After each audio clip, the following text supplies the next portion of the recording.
weekend.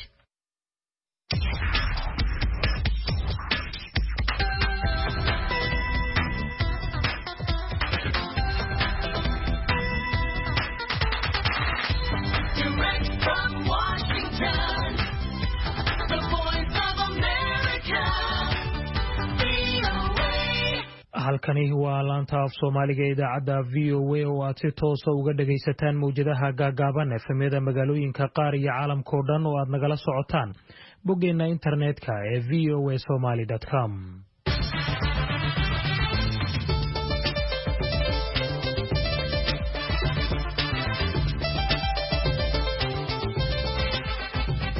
subax wanaagsan dhegeystayaal dhammaantiinba waa Jimco Julayna waa 3 sanadkuna waa 2020 saacaduna haatan Afrikada bari waxay tilmaamaysaa 6 iyo barkii subaxnimo idaacadana saaka iyo caalamkana waxaa idin soo jeedinaya Jacfar Kukay iyo anigu ah Ibrahim Xasan Daandure.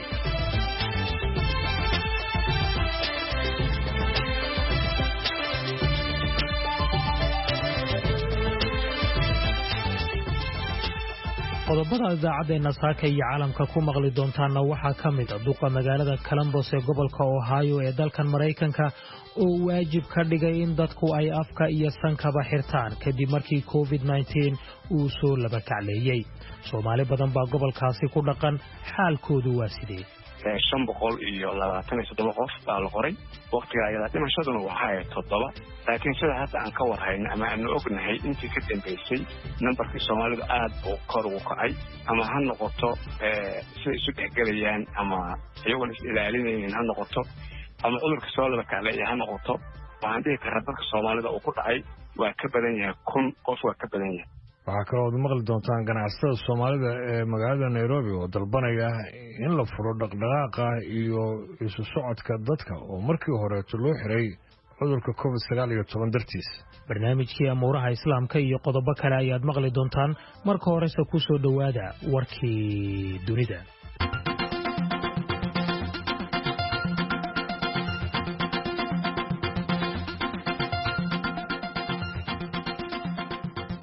booliiska Hong Kong ayaa ku dhaqaaqay qabqabashadii ugu horeysay iyadoo la raacayo sharci cusub oo amniga qaranka ah ay ansixisay dowladda dhexe ee Shiinaha. xarigan ayaa yimid xilli kumanaan kun oo qof ay isugu soo baxeen bartamaha magaalada Hong Kong si ay u xusaan sanad guuradii ka soo wareegatay markii ay ka mid noqotay Hong Kong Shiinaha bishii July 9 sanadkii 1997 iyadoo hore u gumaysan jiray dalka Ingiriiska. booliiska ayaa tan iyo markaasi waxa uu Arbacadii mamnuucay banaanbaxyada sanadlaha iyadoo booliiska uu adeegsaday gaaska indhaha ka ilmaysiiya mudaaharaadayaashaasi oo ku qaylinayay waan wadaynaa iska caabinta ilaa madax banaanida Hong Kong. booliiska ayaa uga digay dadkaasi inay qaataan calamo iyo halku-dhigyo ujeedadoodu tahay kala goynta Shiinaha. booliiska ayaa u sheegay warbaahinta bulshada in xabsiga ay u taxaabeen ilaa iyo 370 qof oo ay ku eedeynayaan haysasho hub iyo inay ku xadgudbeen sharciga cusub. xogayaha guud ee qaramada midoobay Antonio Guterres ayaa ka digay shalayto in cudurka faafa ee COVID-19 uu si weyn u saameynayo nabadda iyo amniga adduunka oo dhan. Guterres oo ka hadlayay kulan heerkiisu sarreeyay oo ka mid ahaa kulamada golaha amniga si looga wada hadlo saameynta musiibada ku habsatay nabadda iyo amniga ee dunida. xogayaha guud waxa uu sheegay in xiisaddu ay sii kordhayso sababo la xiriira shidooyinka dhinaca caafimaadka ah iyadoo meesha ay ka baxday kalsoonidii dadka iyo weliba iyaga oo dareemaya in cudurka looga jawaab celin waayay si taxaddar iyo daahfurnaan leh. Guterres waxa uu sheegay in colaado ay ka jiraan meelo badan oo dunida ah hanaanka nabaddana uu halis ku jiro isagoo xusay in meelo badan shaqaalaha daryeelka caafimaadka iyo kuwa samafalka oo gargaaraya dadka bukaanka ah iyo weliba kuwa uu saameeyo cudurka COVID-19 la bartilmaameedsanayo.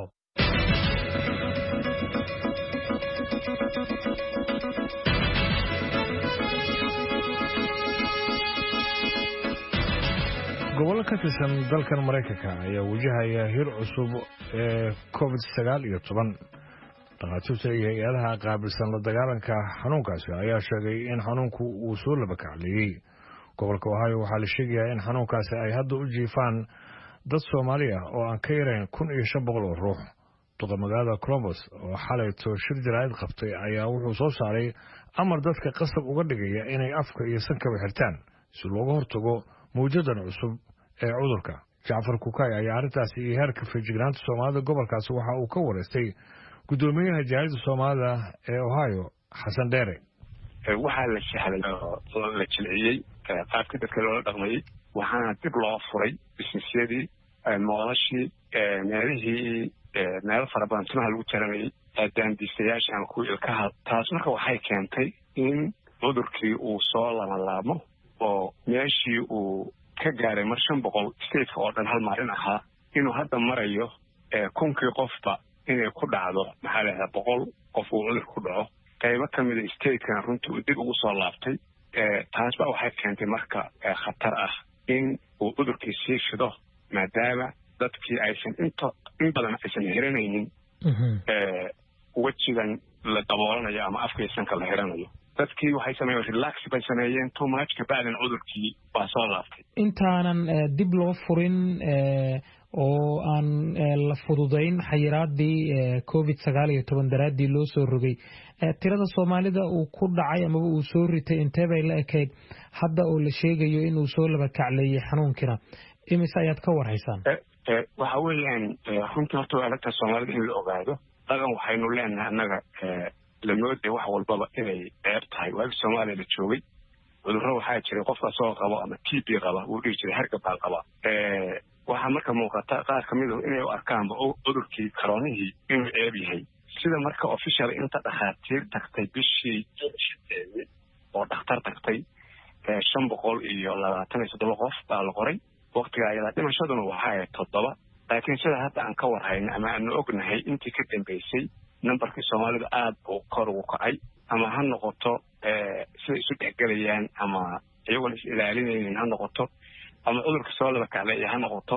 waxaan dhihi karaa dadka Soomaalida uu ku dhacay waa ka badan yahay 1,000 qof waa ka badan yahay. waa dhihi karaa 1,500 laakiin 1,000 waa ka badan yahay. sababta waxa weeyaan waxaad arkaysaa anuu faamilo badan baynu leenahay markuu hal ku dhaco aabbaha 7 ilaa 8 ciyaar guriga joogta buu ku dhacayaa. markii uu ku dhaco islaantii uu ku dhacayaa qaraabadu waa soo booqanaysaa.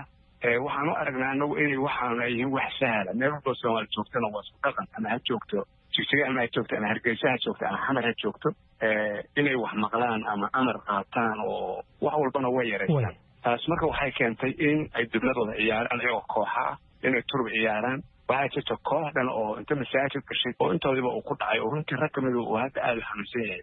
marka Ohio koonfurteeda magaalooyin ku yaalay waxaa emergency ayaa hadda lagu dhawaaqay oo ah Cincinnati iyo Dayton meelaha oo aad u soo laaftay. hadda wixii dadku waa degan oo wada nool yahay. marka maanta waa sharci la soo saaray special Columbus laga bilaabo berito oo Jimco ah in qofku uusan sawan qabin wejiga u daboolnayn afkuna u xirnayn ma geli karo makhaayad ma geli karo ma xiran karo daandista ma tegi karo meel xiran albaab xiran ma u geli karo qofku haddii uusan qabin afka uusan u xirnayn. waxaad warbixin ka siisaa bal Soomaalida ganacsi badan bay ku lahayd Columbus Ohio.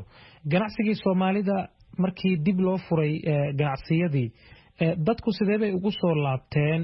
taxadarna ma muuqday marka laga reebo dadka aad sheegayso ee dibnada wada ciyaaraya ee masaajidka wada galaya.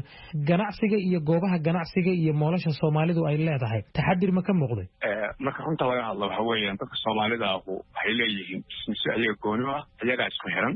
makhaayadda dukaanka waxay ka soo gadataa hilibka waxay ka soo gataa dukaan Soomaaliyeed. qofka Soomaaliga dharka uu ka gataa dukaan Soomaaliya annaga marka isku tiirsanay wax weyn baa gaaray. sababta waxa weeyaan guryaha waxaa lagu jiray muddo 9 cisho ah. waadna garan kartaa income-ka dadkan oo dad xoogsata ah haddii guur lagu jiro inkasta oo ayna caawisay taageerada dowladda ay bixisay oo qofkiiba la siiyey $1,200 haddana businesska hoos buu dhacay. waxaana jira businessyo aan sooba noqon doonin oo aan u malaynayo inay ama baabi'i doonaan ama waqti dambe noqon karaan oo la soo saari doona ka mid yahay dadka waaweyn. waxaa jiray daycareaa jiray Soomaalida daycare baa leedahay caadi ah caruurta lagu hayo iyo daycare dadka waaweyn labaduba. taas waxay keentay daycareadii dadkii waxay ka baqayaan caruurtoodii inay daycareka keensadaan. so daycareki waxa weeyaan 100 ciyaalka hayo waxaa laga yaabaa inay 20 ku jirto marka way saamaysay. hadda daycarekina waxa dadka waaweyn oo ogna cudurkan inuu u yahayba target u yahay ma iyaga la yiraahdo walaynaya wayba adag tahay dib in loo furo sanadkan sidoo kale to iskuuladii ama macallin hal ahaado ama dugsi quraan dadka faa'iido jiray baa jiray caruuraha Soomaalidu xilligan oo kale dugsi quraan bay dhigan jireen nina ma qaadan kara mas'uuliyad iskuul xiran dugsiyeedii marka runtii dhaqaaluhu aad buu hoos ugu dhacay dhinaca waxbarashada online iyo qaab fogaan abaaba wax looga baran karaa marka waxaad leedahay dhaykeeradii caruurta iyo dadka waaweynba lagu hayn jiray ganacsigaas oo Soomaali fara badan ay ku jirtay halis buu ku jiraa aad buu halis ugu jiraa mid horta kamid waa adult daycare ama dadka waaweyn ma filayo ilaa September in hataa laga hadlayo ilaa cudurkan uu dhamaado waayo dadka waaweyn baa ku jira ilaa 78 dad ku jira taadoo tahay waxa kale oo daycare-kan sidoo kale to dadana waynu leenahay dadku unemployment ay qaataan oo baahida badneed ma jirto oo caruurta daycare loo geeyay kaliya ma baan cudurkeeda ahayn maadaama la qaato lacag unemployment waxaa laga yaabaa in qofku income soo galo marka aysan khasab ku ahayn caruurta inuu daycare meesha geeyo waxaa jira dad aad u badan oo ka shaqeeya warehouse-yada ama meelaha waaweyn oo bakhaarada ka shaqeeya oo u baahan caruurtooda daycare inay geystaan laakiin waxaa la xadiday tirada caruurta oo waxaa la kala xiriiray emergency weeyaan in la isu jira 6 tallaabo ilaa yar oo 30 ciyaal qaaday ama 40 qaaday hadii la yiraahdo la isu jira 6 tallaabo la isu jira oo qaaday 10 ciyaal oo qaaday ama 15 ciyaal oo qaadaya marka runtii aad u saameeyay dhaqaalaha ummadda wadanka ku nool dhinac kasta marka loo eego laakiin waxaan rajaynaynaa in laga kabto annagu waxaynu nahay dad waqti adag iyo nolol adag soo maray oo adkaysin badan kaas wuxuu ahaa gudoomiyaha jaarida Soomaaliya oo hayo Xasan Dheere waxaana uu waramayay Jaafar Kuukay isla wararka COVID-19 ayaanu weli ku jirnay xogayaha waxbarashada ee dalka Britain Gavin Williamson ayaa shalay kaga dhawaaqay baarlamaanka Britain in si buuxda dib loogu furayo iskuulada dalka kadib muddo bilooyin ah oo ay iskuulada iyo goobihii kale ee waxbarashadu u xirnaayeen xanuunka COVID-19 awadi waalidiin badan oo Soomaaliduna ay ku jiraan ayaa tallaabadan soo dhaweeyay una arka in caruurtoodu ay xilligan baahi badan u qabaan waxbarashada Ridwaan Xaaji Cabdiweli ayaa warbixintan London ka soo diray xogayaha waxbarashada ee dalka Britain ayaa kaga dhawaaqay baarlamaanka Britain shalay in dhammaanba iskuulada England dib loo furayo bisha September kadib hoos u dhac ku yimid xanuunka COVID-19 iskuulada waxbarasho ayaa u shaqayn doona si ka duwan qaabkii hore tan iyo markii xanuunka COVID-19 uu ka dilaacay dalkan Britain ardayda ayaa tira ahaan la koobaya fasallada isla mar ahaantaana kala fogaan doona Education recovery is critical for this generation of school children. Schools will continue minimizing contact between children, including waa Gavin Williamson xogayaha waxbarashada ee dalka Britain waxa uu sheegay in dib looga soo kabto waxbarashada jiilasha maanta ee waxbaranaya inay tahay arrin aad ahmiyad u leh iskuuladu waxa ay sii wadi doonaan ayuu yiri in ay xadidaan xiriirka ardayda iyo koox inay isugu yimaadaan waxaana dhiirigelin doonaa ayuu yiri in caruurtu ay kala fogaadaan iskuulada ayaa sidoo kale lagu amri doonaa inay kordhiyaan nadaafadda iyo gacmaha oo la dhaqdo Naciima Xareed waa madaxa ururka Mothers and Children Welfare oo xaruntiisu ay tahay magaalada London runtii waan soo dhaweynayaa waa wax aad u fiican aad ayaan soo dhaweynayaa maadaama caruurtii dib ugu noqonayaan iskuulkii gaab badan dhex galay caruurtii intii hadda guriga ku jireen cudurka COVID-19 ka ahaa maxaa yeelay cudurka buu dhacaa wuuna baxaa laakiin caruurtii ayaan aad ugu faraxsanahay inay September ku noqonayaan maadaama uu hadlay wasiirka maantay run ahaantiina waxay u baahan tahay taxaddar badan aswaalid ahaan iyo hay'ad ahaan anigoo matalayo waxaan aad iyo aad macnaha uga fakarayay caruurtii maadaama ay heshay gaab weyn oo waxbarashadii dib u dhacday intay guriga ku xirnaayeen waa dareemi kartaa ilmo guriga ku xiran dhibaatada ay leedahay sababtoo ilmihii waxay ka qaadeen inay kiniini ku seexdaan madax xanuun ka qaadaan computerka ay ku jiraan game ay ku jiraan waqtigoodii dhanba ay ku qaateen waxyaabo oon macnaha ku fiicneen dhinaca waxbarashada oo activity kale ay sameeyo maadaama dukumentiyo badan la qoray ay jiraan COVID-19-ka safety-ga aad loo adkeeyey. waalidiin badan ayaa weli waxa ay ka cagajiidayaan in carruurtooda ay iskuullada geeyaan iyadoo horey dowladdu ay u furtay fasallada 1 iyo 6 ee dugsiyada hoose oo dad badani aanay weli carruurtooda geynin. dowladdu waxa ay sheegtay in la ganaaxi doono waalidka aan carruurtiisa geynin sanad dugsiyeedka dib loo bilaabayo bisha September. Ridwaan Xaaji Cabdiwali, VOA, London. ganacsatada Soomaalida ee magaalada Nairobi ayaa rajo fiican ka qaba in dib loo furo dhaqdhaqaaqyada ganacsiga, goobaha cibaadada iyo isu socodka magaalada Nairobi iyo gobolada kale ee dalkaasi Kenya. ganacsiga Soomaalida ee dalkaasi Kenya ayaa markii horeeto waxa uu ku tirsanaa macaamiil ka kala imaan jirtay gobolada kala duwan ee dalkaasi iyo sidoo kale wadamada deriska, balse markii dowladda Kenya ay ku dhawaaqday go'aan lagu joojiyay dhaqdhaqaaqa dadka ayaa waxa hoos u dhac xooggan uu ku yimid ganacsiga Soomaalida ee Kenya, gaar ahaan caasimadda. wariyaha Qadar Maxamuud Xareed ayaa warbixin arrintaas ku saabsan nooga soo diray magaalada Nairobi.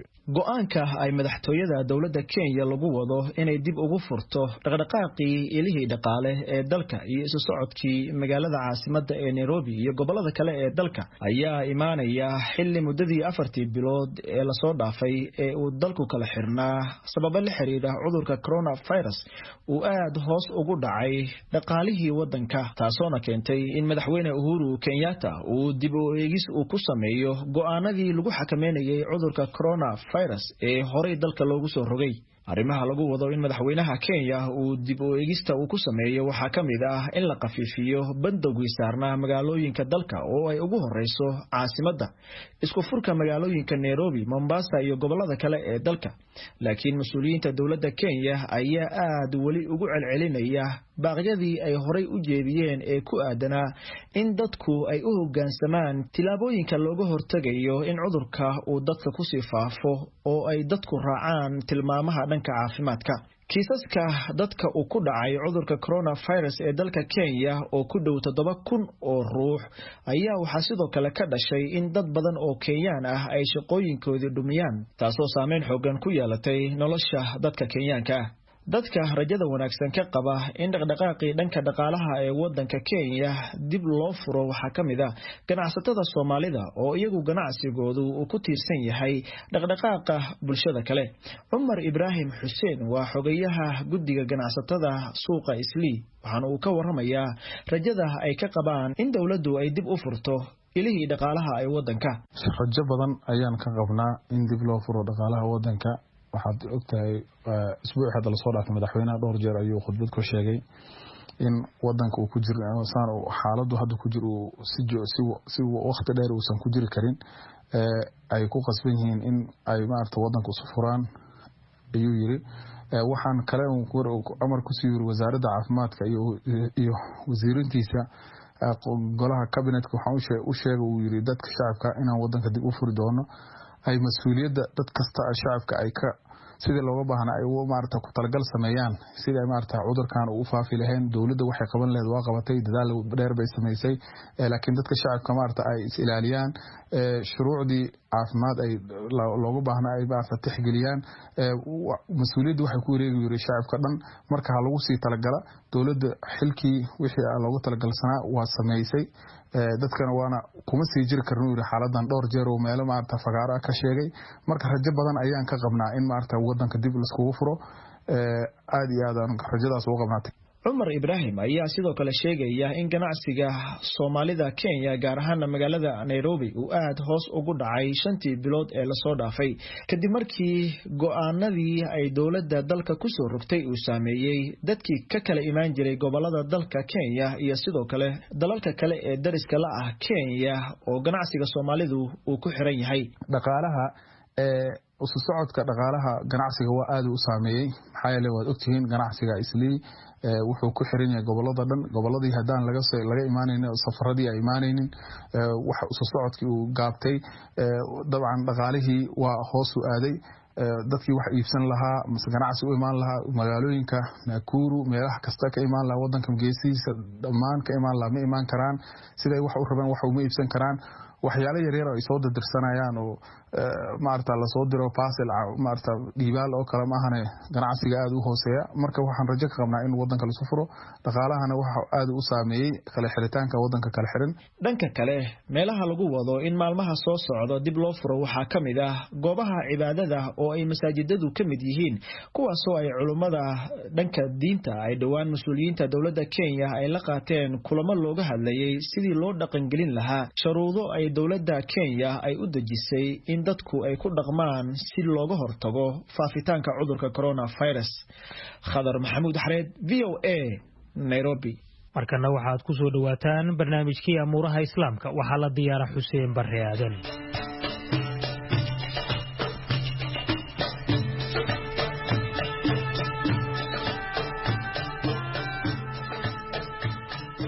kulanti wacan oo wanaagsan dhegeystayaal kuna soo dhawaada barnaamijkii amuuraha islaamka. xiisada u dhaxaysa dalalka Masar iyo Itoobiya ayaa u muuqata mid aan weli xal loo helin. xiisadan ayaa ka dhalatay biyo-xireenka Itoobiya kaasi oo dawladda Masar ay u aragto inuu halis gelinayo biyaha wabiga Niilka oo halbowle ah nolosha Masaarida. laakiin xiisadan ayaa ku soo beegmaysa iyada oo labada dalba ay ka taagan yihiin xaalado siyaasadeed. Itoobiya waxaa ka taagan duruufo siyaasadeed oo gudaha dalkaasi ah sida uu sharaxayo Dr. Cabdiraxmaan Maxamed Cali oo ka faalooda arrimaha dunida islaamka kuna sugan magaalada Washington ee xarunta dalkan Mareykanka. arrintan waa arrin aad xasaasi u ah oo xilli adag ku soo hagaagtay. waxaan ognahay heshiis inuu dhacay maalmo ka hor heshiiskaas oo ahaa in ay Itoobiya biyo xireenka inay bilaabaan in biyaha ku shubto oo xogaa wada hadal hawsha lagu dhameeyo. African Union baa tilaabo aad muhiim u ah ugu qaatay kadib waxaad ogtahay dawladda Masar Nileku inuu muhiimad weyn nolosheeda u yahay oo ay dhowr mar Xusni Mubaarak madaxweynihii hore ee Masar uu ku dhaartay haddii Itoobiya isku daydo inay biyo xireen meesha ka samayso inuu diyaaradiisa ka xisan doono oo soo garaaci doono. annagoo taas og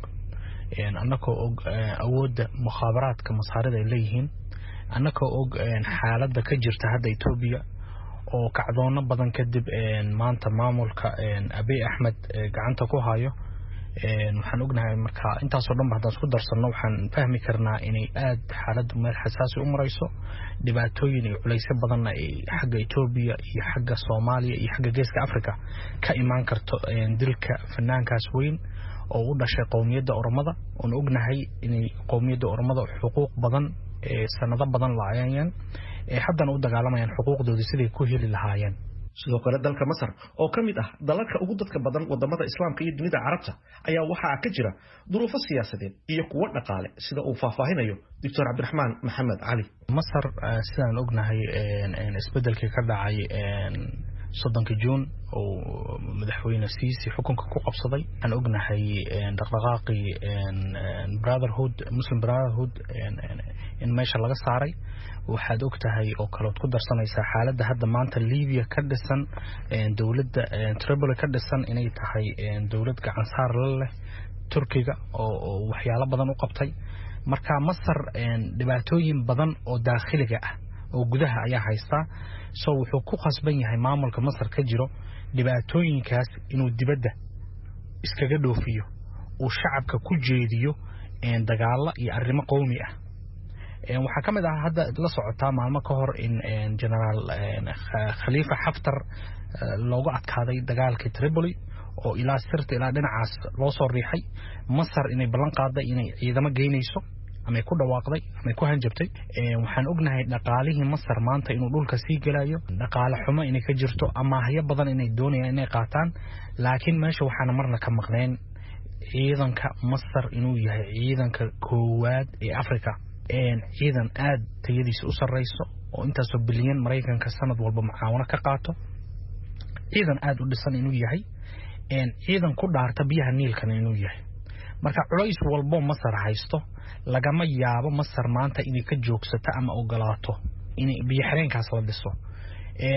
adawaad badan bay adeegsan jirtay Masaaridu saan ognahay oo ku kamid tahay Soomaaliya Eritrea Suudaan hasa ahaatay isku mowqif maanta waxaa taagan Itoobiya Djibouti iyo Soomaaliya oo isku mowqif ah taagan oo aaminsan biyo xireenkaas inuu horumar geeska Afrika u keeni doono iyo Masar iyo Suudaan oo dhinac ah iyo Carabta la socoto oo aaminsan in biyo-xireenkaas uu threat ku yahay ama tahdiid dhibaato ku yahay amniga qowmiga ee Masar.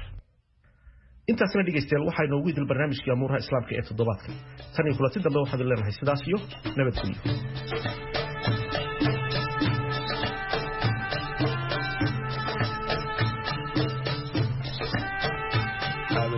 yahay xuseen barre aadan oo nala socodsiinayay barnaamijkii umuuraha islaamka markana nala dhegeysta heestan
heestaas ayaan ku soo gabagabaynayaa idaacaddeenii aroornimo oo idinla socodsiinayeen Ibraahim Daandure iyo Jacfar Kuukay dhinaca isku dubaridka waxaa noo joogay Bashiir Abikar tan iyo kulanti dambe waxaanu idinku dhaafaynaa nabadgelyo.